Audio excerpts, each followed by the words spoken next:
Hello everyone, welcome back to my channel Grow and Shine.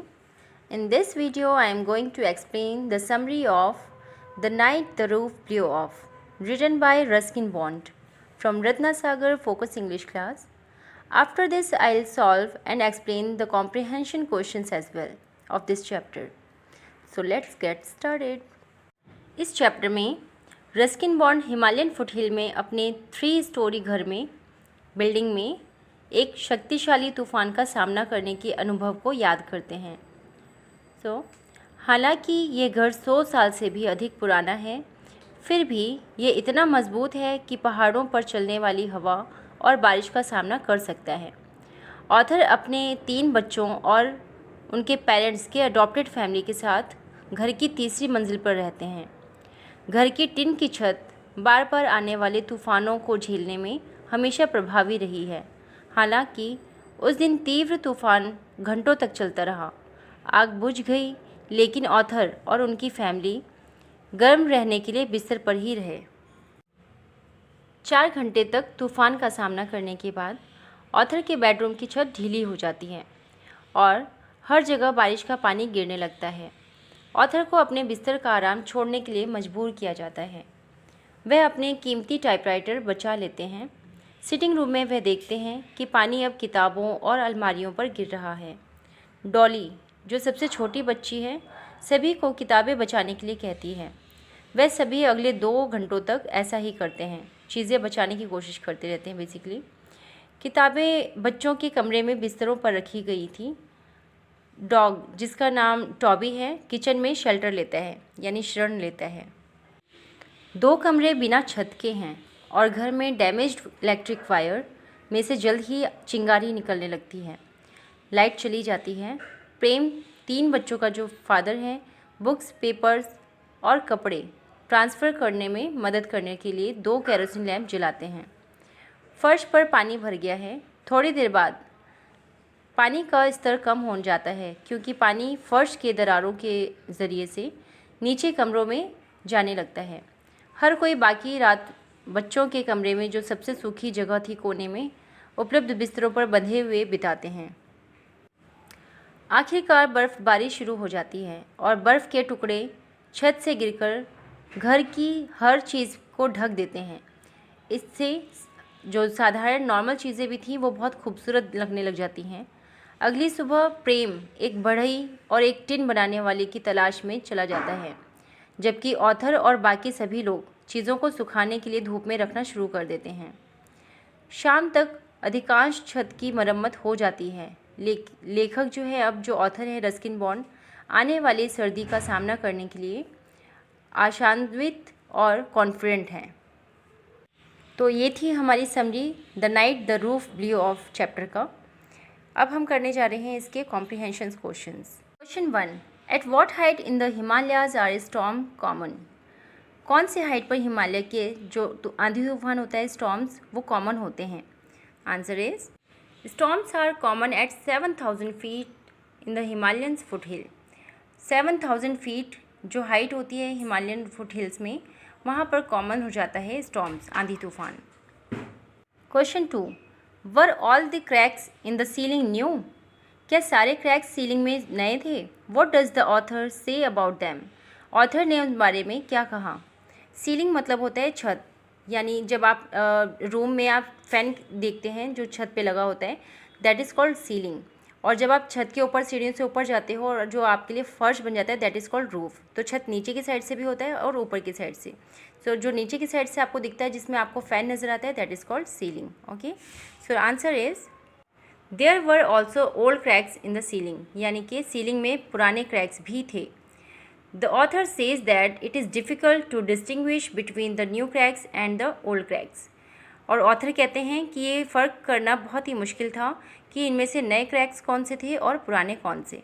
Question number 3, Y did the author and his family remain in bed during storm? Author और उसकी जो adopted family थी, वो तूफ़ान के दौरान bed में ही क्यों रहती है, बाहर क्यों नहीं निकलती? The author and his family remained in bed during the storm.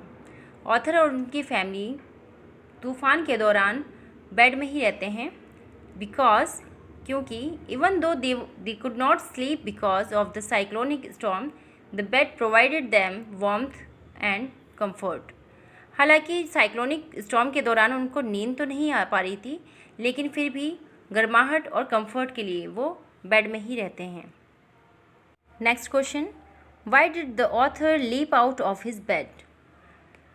Author अपने बेड से क्यों उछल पड़े या क्यों कूद पड़े? लीप आउट मीन्स कूद पड़ना, उछल पड़ना। Answer, the author left out of bed when he felt icy water pouring down on his face. जो ऑथर होते हैं, जो ऑथर थे वो अपने बेड से उछल जाते हैं। लीप, यहाँ लीप का सेकंड फॉर्म यूज़ किया गया है, लेफ्ट। ठीक है, सो ऑथर अपने बेड से उछल जाते हैं जैसे ही वो एहसास करते हैं कि उनके चेहरे पे बहुत ही ठंडा पानी गिर रहा है। Next question, what was the first thing that the author tried to save from the pouring water? जो गिर रहा था पानी, उस पानी से बचाने के लिए जो ऑथर ने सबसे पहले बचाया वो क्या चीज़ थी? Answer, the first thing that the author tried to save from the pouring rain was his precious typewriter. हमने अभी देखा था समरी में भी कि जो ऑथर थे हमारे, उन्होंने सबसे पहले सारी चीज़ों में से अपना टाइपराइटर सेव किया था। Next question, which section of the roof had not been damaged by the storm yet? घर का, रूफ का, छत का कौन सा हिस्सा था, कौन सा सेक्शन था जो अभी तक डैमेज नहीं हुआ था स्टॉर्म से? Answer, the section of the roof where the author and his adopted family lived had not been yet damaged.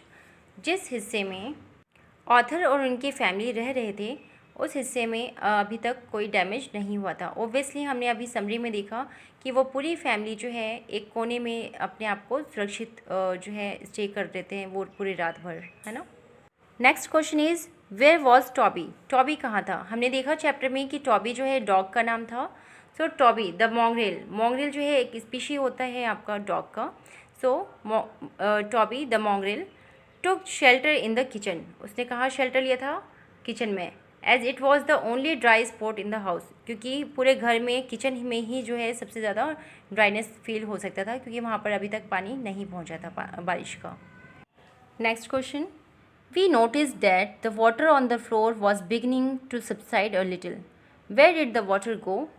हमने नोटिस किया था कि जो पानी था फ्लोर पर से वो धीरे धीरे कम होना शुरू हो गया था। तो क्वेश्चन है यहाँ पर कि पानी कहाँ गया था, कहाँ जा रहा था? So answer is, the water went through the floor to the rooms below.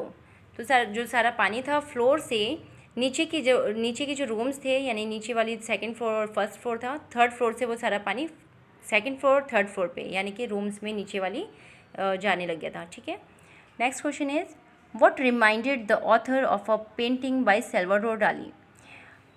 किस चीज़ की वजह से, किस पेंटिंग की वजह से ऑथर को सैल्वाडोर डाली की याद आती है? ये हमने समरी में नहीं पढ़ा है, लेकिन ये चैप्टर में ज़रूर है। सो answer is, the clock on the wall that had stopped and was covered with snow reminded the author of a painting bye Salvador डाली। जो जब रात में बर्फ़ पड़ना शुरू हो जाता है, तो उस टाइम पर सारी चीज़ों पर बर्फ़ जो है ढकना शुरू कर देता है चीज़ों को, और उस टाइम पे एक बंद पड़ी घड़ी पर जब वो बर्फ़ पड़ता है, तो उसको देखने के बाद, उस क्लॉक को देखने के बाद ऑथर को सैल्वाडोर डाली की पेंटिंग का याद आ जाता है। ठीक है, last question is, Y did the author's family not consider moving into another house? जो ऑथर की फैमिली थी वो दूसरे घर में जाना कंसीडर क्यों नहीं कर रही थी? सो answer is, the author's family did not consider moving into another house because it is impossible to find vacant houses in Missouri. Reason being यही था कि मसूरी में जो खाली घर थे वो मिलना बहुत ही ज़्यादा इम्पॉसिबल था. That's why the author and his family did not consider moving into another house. Now I am ending this video here. If you like this video, please share it and subscribe it, and thanks for watching.